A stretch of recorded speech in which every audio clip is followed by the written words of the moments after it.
lagi buat di game kedua. Oke, itu. Sebentar lagi kita akan masuk ke dalam in-game. Game pertama di match kedua kawan-kawan. Satukan suara kita. Mendukung satu-satunya tim Indonesia yang masih tersisa dengan hashtag Tim Indonesia. Ayo langsung di spam hashtag Tim Indonesia. Sembari kita melihat pergerakan yang cukup agresif. Game yang pertama, Eko versus Onyx di sini. Ya, Eko nggak apa-apa. Katanya itu jadi kekuatannya Sans. Ya, yang penting Sans harus recall. Iya. Ya, betul. pede banget memang sih, itu nggak salah. Dan Orange buff start dari Fanny-nya. Sementara hal yang berbeda daripada Calvizi ya, tapi di area bawah Sanford dipress oleh seorang Butch. Ini salah satu XP laner favorit aku sih. Ya, dia Yang mana jadi nih? terkuat sekarang. Butch Ya. dong. Oh, Butch ya. Iya. Dia tuh sebenarnya jarang kena spotlight tapi selalu bisa stepping up di waktu yang dibutuhkan sama Onyx dan Sanchi.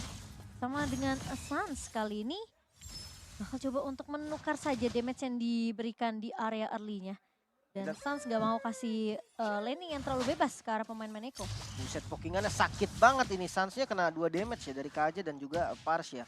Dan membahas soal Little Wonder, sekarang kebanyakan mid lane dan roamernya yang kontesnya. Iya, iya betul. Karena memang mahal ya biasanya kalau memang red tree-nya dipakai di Little Wonder dan kelihatan terpantau, terspot. Itu pasti nyebrang tuh junglernya musuh buat ngambil punya kita. Ya buat ngekontes ya. Dan Betul. cewek kali ini masih berfokus ngebawa Cloud. Tentunya butuh beberapa item, butuh pasif juga sebenarnya dari seorang Cloud, Golden Staff dan juga Diamond Hunter Sword biasanya yang akan dikumpulkan terlebih dahulu oleh cewek. Vicky Boy udah ngebuka satu buah Tyrant Revenge masuk ke area turretnya dan di follow up dengan adanya Kairi. Kali ini turretnya memang connect ke arah seorang Benny Cutie, namun ternyata masih bisa ditahan. Masih bisa di backup dengan sangat amat baik, tapi Kairi hampir banget, tipis banget. Ya, tadi hit turret-nya udah kelempar soalnya kan. Iya. Jadi dia steel cable jauh, reset damage-nya doang. So ya udah, it's okay. Ada percobaan rotasi tadi ngelepas turtle, namun turtle-nya kali ini. Ya, turtle yang udah mulai dibawakan melalui rotasinya oleh Iko dan hanya Boots sendiri yang mencoba untuk melakukan kontes, namun ternyata ada 4 pemain dari Eko yang berhasil untuk mendapatkan turtle pertamanya. Oke, purple buff coba untuk diambil kali ini. Untuk retribution harusnya masih ada, namun ditarik Kairi. Masih bisa untuk mendapatkan purple buff-nya dan masih bisa untuk mundur. Keyboy sekarang yang coba dikejar, flicker mau tidak mau harus dibuang. Dan bakal bisa di-reset lagi pastinya untuk keduanya. Itu cukup menakutkan ya, karena dia kena stun Curse of Crow dari seorang Sanji, dari Varsha dan Kairi. Selamat untuk yang kedua kalinya di posisi yang benar-benar tipis banget darahnya Kairi. Iya. Dan ini harus hati banget sih. Kairi awas. Sabar. Sabar, sabar, tahan, tahan, tahan. Ya, oke. Udah, saya yang deg-degan loh. Dia yang main, saya yang deg-degan loh. Lihat darahnya sekarat banget. Nggak Oh, mungkin kan ntar kill fitnya tiba-tiba di atas gitu kan. kaget. Saya itu kaget. Oh, Aduh. Dan purple buff buat Onyx ini masih aman ya tadi. Karena begitu melihat Kairi berhasil untuk mendapatkan purple buff-nya dari Keyboy, Sans-nya langsung kejagain dulu buat purple buff bagi Onyx. Dan ya ada Fury Hammer buat Kairi jadi main penetration dan Molten Essence. Akhirnya ada ya memang guna kalau buat Lancelot. Iya. Tambahan HP. Lumayan banget Di untuk early early ya, plus 500. dan untuk itemnya Sans dia langsung ke arah Enchanted Talisman tadi Om ya. Karena dia tahu dia harus bermain early. Oke, tapi ada Divine Judgment menarik dari seorang Sans yang sempat untuk mengcopy IMU ke arah seorang Yawi di sini. Cukup mengejutkan dan bahkan ada follow up yang begitu cepat dari Cable seorang Kairi. Namun Keyboy kali ini bakal coba untuk menahan di area rivernya. Calvizi mencoba untuk mengharas ke seorang Keyboy, namun masih ada backup yang cukup cepat dari seorang cewek. Oke, masih cukup aman dan Kaltizi ini dia tipe yang bakal ngepok siapapun yang lewat ya. Bahkan tadi Keyboy yang kita tahu adalah roamer, itu tetap dipoking. Purple buff kali ini yang bakal coba untuk diambil. Kairi udah coba nge-scout tapi kayaknya nggak bakal di dive juga, nggak bakal diambil, terlalu bahaya, risikonya lebih tinggi. Ya karena ada turtle juga yang bakal spawn sekarang dan Onyx mereka akan mencoba untuk setup. Nah ini dia nih yang bakal kita nantikan, apakah memang setup akan dilakukan oleh Onyx di turtle. Karena Kaltisi dia pede banget, lihat dia hanya sendirian. Dia berani banget untuk langsung ngepok turtle-nya. Yang aku takutin sih memang sebenarnya posisi dari Kairi ya, karena stoppernya lumayan banyak nih dari Eko, ada stun. Tapi masuk kali ini Keyboy-nya ke area depannya, tidak ada connect dan bahkan Kaltizi tumbang di tangan seorang Kairi. Berhasil untuk mendapatkan turtle tentunya 1-1 sejauh ini. Sementara teamfight bakal coba dipaksa, masih ada steel cable dari seorang Kairi, namun Sanford yang sempat dipeluk oleh seorang Boots kali ini. Dan di sisi depannya Keyboy masih 1v1 dengan seorang Sanji. Satu turtle bisa dikuasai oleh Onyx dan tadi terlalu tanky ya kalau emang dia mau ngejar ke arah Sanford. Agak lumayan bahaya dan setupnya rapi banget tadi Om. Tyrant Rage-nya connect gitu. Yep. Dan kita akan lihat dari instant replaynya sekarang bagaimana Kairi masuk dari sisi belakang. Terknock up, kena Tyrant Rage, langsung masuk ke Cutthroat. Hilang. Itu cepet banget juga. dan nggak sempat untuk bereaksi ya. Tapi perlawanan dari tim Eko sendiri, Sunford-nya yang sangat strong. Ya. Udah ada grab-grabnya naik ke atas, dia masih bisa dibawa ternyata untuk ke turret dia. Dan pergerakan dari XP kali ini masih cukup pasif tentunya karena Boots akan melakukan pemotongan di area bawah. Sembari dia melihat memang pergerakan dari Sanford yang tadi harus nge-recall. Sebentar di area atasnya, Benny QT sudah mulai difokuskan oleh Eko Philippines. Yawi dan juga Sanji sepertinya mengetahui ada pergerakan dari pemain-pemain Onyx kali ini. Namun apakah dari Sans coba untuk mengcopy ke arah seorang Yawi kali ditarik dengan satu body fan judgment. Ceweknya memang hilang, tapi Keyboy dan juga Sans kali ini langsung mengambil langkah 1000 untuk kabur dari kejaran pemain-pemain Eko Filipin. Miskalkulasi sepertinya mungkin yang dihitung hanya ada 2 di sana ya, Kaja dan Kari. Ternyata ada Parsha juga yang ready untuk ngasih follow up dan ceweknya tidak terselamatkan lagi. Bahkan udah pakai flicker loh tadi Keyboy sama Sans buat Iya. nge-save tadi Om. Terus tiba-tiba tapi memang damage terlalu besar juga tadi. Jadi karena belum adanya item defense yang dimiliki oleh pemain-pemain Onyx sendiri. Ya, sementara Boots masih 1v1 di area atas juga. Kairi sempat Au. tertahan dengan adanya lagi-lagi istana dari seorang Sanji. Tapi Kairi mencoba untuk kabur namun ternyata tidak bisa lari dari kejaran seorang Benny Cutie. Dan pemain-pemain dari Onyx mereka pukul mundur dipaksa tim fightnya di area atas. Kali ini 4 pemain dari Eko Filipin sudah mulai terlihat menutup kesempatan celah yang begitu banyak sebenarnya untuk cewek mendapatkan farmingannya. Dan bahkan kita ngeliat juga itu last hit dari Benny Cutie. Bener-bener yang ngebuat tentunya Kairi nggak bisa selamat. Ya dan turtle-nya harus dilepas, udah nggak bisa lagi di fight. Kairinya tadi tumbang dan ya 2 kali turtle diamankan oleh Eko. Untuk goldnya sekarang berbeda 1000 nih Om. Ya tapi gak terlalu jauh-jauh banget sih untuk goldnya. Dan mungkin ini agak sedikit rugi ya untuk Onyx, apalagi mereka punya Fanny. Dan Fanny-nya berulang kali ketika lagi pengen dapetin kill, ini bisa ditahan ternyata. Iya, dan sebenarnya memang cukup berani juga mengambil Fanny di posisi yang kita tahu ada Kaja di tangan seorang Yawi. Dan sekarang kalau ngelihat memang inisiasi lagi yang dibuka oleh seorang Yawi.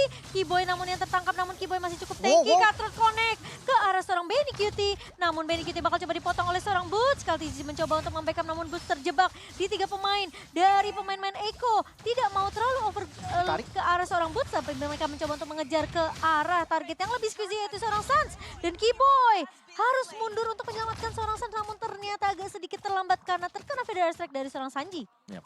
Yang ngeri dari Eko ya tadi, kalau kita lihat tim fight mereka, Sunford masih ada di bawah. Mereka gak lengkap tadi dan ternyata mereka bisa mukul mundur pemain-pemain Onyx, bahkan Sans harus tumbang. Ya menjadi korban pastinya dan sebenarnya udah bagus tadi, komit banget dari Onyx. Bahkan Kairi kita tahu langsung masuk ke Cutthroat, dia ngurangin darah, di belakangnya ada Boots juga yang ngejepit. Tapi yang jadi masalah tadi bisa dihindarin, flicker semua kan, flicker dan akhirnya nggak ada efek apapun dari potongannya Boots di belakang. Punishmentnya malah ke arah Sans. Iya. Dan ngelihat ya dari Yawi yang sekarang udah mulai bisa narik siapa aja. Dan posisi dari Keyboy sekarang kayaknya harus mulai respect dengan physical damage yang dimiliki sama Eko. Karena kalau Yawi pun narik ke arah seorang Keyboy tapi bisa langsung ditumbangin dengan adanya pasif dari seorang Kari juga. Ini tank-tank killer yang mungkin bisa dibilang bakal ngegendong game buat Eko sih bahaya banget buat Onyx. Karena posisinya mereka nggak akan punya satu tank yang benar-benar bisa nahan damage di depan. Kecuali ada Boots yang join team fight. Ya, Itu pun Boots bisa rontok sama Kari. Iya. Nggak apa-apa, pancing dimakan aja salah satu. Siapapun itu, entah Boots, entah itu Keyboy. Yang penting Kairinya ini bisa masuk dengan bebas. Karena pertukarannya memang harus seperti itu. Nggak ada yang ditarik, Kairi nggak bakal bisa masuk.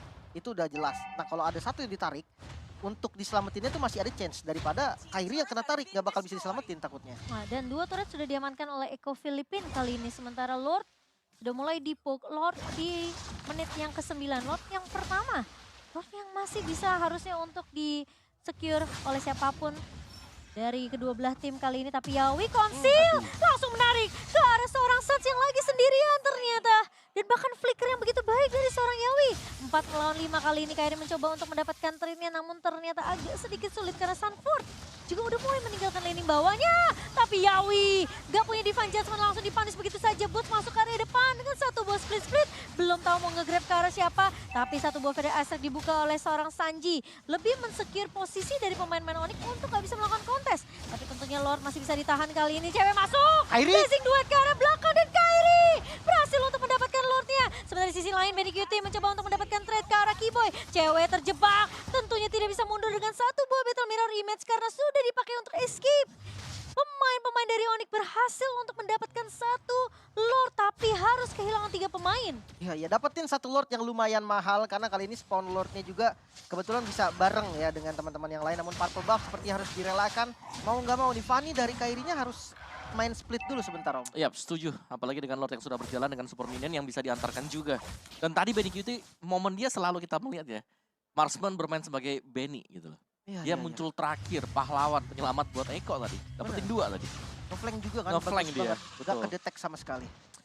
Dan ya ini keuntungan untuk Onyx sebenarnya. Karena dari Lordnya yang spawn ini berbarengan dengan pemain-pemain mereka juga yang sudah respawn. Iya, dan Lordnya harusnya masih bisa ditahan Lord pertama, tapi Keyboy sudah memberikan setidaknya sedikit peringatan dan harusnya masih bisa diamankan sih purple-nya untuk seorang Kaltizi. Oke. Untuk bottom lane, Kairi bertemu dengan Kalti dan ya ini cuma temu kangen aja sih. Temu Karena kangen dua-duanya nggak susah banget untuk nge-kill. Iya. Escape-nya dua-duanya Punya. banyak gitu kan. Ya, Apalagi benar-benar. defense item ya dari Kalti. Dan landingnya sih yang bakal dikontrol sama pemain-pemain dari Eko. Boots hanya di spam saja di area atas dan River Fighter dari Sunford udah kebuka untuk lari dari kejaran seorang Keyboy. Namun terkena stun sedikit dari Keyboy, kali ini Boots menahan di area depan. Masih ada Feather Aspect dari seorang Sanji. Dipaksa untuk mengeluarkan split-split terlebih dahulu dari seorang Boots. Dan Onyx, mereka pressure yang diberikan sama Onyx ini ditahan habis-habisan sama Eko. Karena mereka tahu mereka masih leading juga dari bahkan segi net worth. Gak ada turret yang bisa didapatkan juga sama Onyx dari semenjak lot yang pertama. Tapi Wind of Nature di tangan cewek untuk respect dengan damage yang dimiliki oleh Benny Kitty. Ya, Smith-nya bisa didapetin, nggak ada Divine Judgment, mungkin menjadi source yang penting banget, informasi yang mahal banget. Eko pun disiplin, dia nggak, oke kita nggak punya Divine Judgment, kita sabar dulu, kasih aja dulu tengahnya daripada di defense akhirnya pecah-pecah juga. Iya, dan jadi hitungannya Onyx yang harus mulai ngebait si Divine Judgment yang dimiliki sama Yawi. Dan mungkin itu tugas dari seorang Keyboy. Dia udah punya Immortal, tapi harus berhati-hati karena Yawi ini nggak pilih siapapun yang mau ditarik sih sebenarnya. Mungkin dari Sun sendiri hitungannya unlucky karena dia memang sendirian dan nggak memprediksi bahwa Yawi akan bermain dengan sebegitu agresifnya. Oke, Retribution. Purple-nya. Diambil Kairi. Iya. Yap. Dia keunggulan kecil sebenarnya. Tapi dengan penggunaan sama-sama Retribution berarti untuk Lord yang kedua ini akan menjadi adu konsisten siapa yang bisa men-zoning out lawannya. Dan positioning dari pemain Onyx sudah lebih siap dibandingkan dengan Eko. Udah mulai menguasai lini bawah juga dan konsil bahkan sudah digunakan masuk kali ini Sans dengan Divine Judgment curian. Fall of damage yang cukup, shutdown Sunford hilang. Keyboy juga masih langsung ditarik kali ini dari bagian belakang Sanjinya. Free hit banget dengan Vitra Strike masih bisa mundur, Sans masih selamat. Tapi masih ada Winter, coba untuk bertahan terus ya bis dan bisa untuk ditumbangkan, Sans harus hilang. Tapi Kaltizi terjebak di area depan kali ini mencoba untuk mencuri satu pemain namun dia harus menjadi trade. 2 pemain hilang kali ini, Sans memang tumbang tapi setidaknya cewek datang dan menggunakan Blazing Duetnya di waktu yang tepat. Karena kalau dia nggak Blazing Duet ke belakang, itu pasti posisi dari pemain Onyx dua-duanya bakal hilang. Karena Benny itu udah siap banget sebenarnya untuk ketika immortality dari seorang Keyboy itu pecah, dia mau coba haras. Tapi karena dia tahu Kaltizi mau motong, dia bakal coba untuk menjaga posisinya di belakang karena ada posisi dari seorang cewek juga. Wow, dan sejauh ini kita akan melihat instant replay terlebih dahulu. Ya, ini dari instant replay di mana ada 2 Divine Judgment ya. Dibuka oleh Sans tadi pertama kali dan berhasil untuk menemukan Sunford dengan instant. Dan itu yang membuat Eko mereka gak punya lini depan. Namun memang ada Kaltizi. Tapi Kaltizi pun tumbang ketika Kairi bisa datang. Jadi follow up damage yang dijalankan oleh Onyx tadi. Itu berjalan dengan mulus sesuai dengan rencana mereka. Lumayan deg-degan sih sebenarnya. Dan Lord kali ini berhasil untuk diamankan oleh Onyx. Dan Eko mereka sekarang berada di posisi yang lumayan tertekan. Dengan lagi-lagi karena mereka cuma nungguin satu buah Divine Judgment dari Yawi. Dan cuma Keyboy. Masalahnya tadi Keyboy masih punya immortality, masih bisa mundur. Tapi kalau keculik lagi sekarang, kemungkinan ya seperti yang Lim bilang, ini harus ada trade setidaknya dari Onyx. Ya, Mereka dan bisa hilang Keyboy, mereka harus dapetin trade entah itu mungkin ke arah Sanji atau ke arah Yawinya sendiri. mungkin yang jadi masalah utama ya untuk Eko sendiri, Sans ini bisa ngambil Divine Judgment. Dan itu bisa jadi inisiator juga. Iya. Itu yang harus dipikirin. Tapi masalahnya siapa yang mulai duluan? Karena kelihatan follow up-nya kalau agak sedikit kecepatan pun agak sedikit sayang kalau dari Onyx sendiri ya. Mereka harus benar-benar memperhitungkan kapan Kairi ini masuk. Tapi ternyata di Winter Tranchen oleh seorang Sans. Gak punya satu buah Divine Judgment dan Flicker bahkan digunakan oleh seorang Yawi. Namun Lord yang akan langsung di-clear dengan cukup cepat oleh Iko. Sementara dari Onyx, mereka mencoba untuk memberikan fight pressure di area mid-nya. Namun ternyata Sans sempat nge-copy ke arah Braver Fighter. Kaltizi coba untuk menghalau dengan satu buah Tonros, tapi ternyata Flicker maju. Boots mencoba untuk mengejar ke arah seorang Kaltizi. Dan bahkan langsung di-grab-grab begitu saja Kaltizinya hilang. Namun ada Sunford di depan mata, kali ini cewek pun mulai datang untuk memberikan backup. Dan satu pemain berhasil diculik oleh Onyx.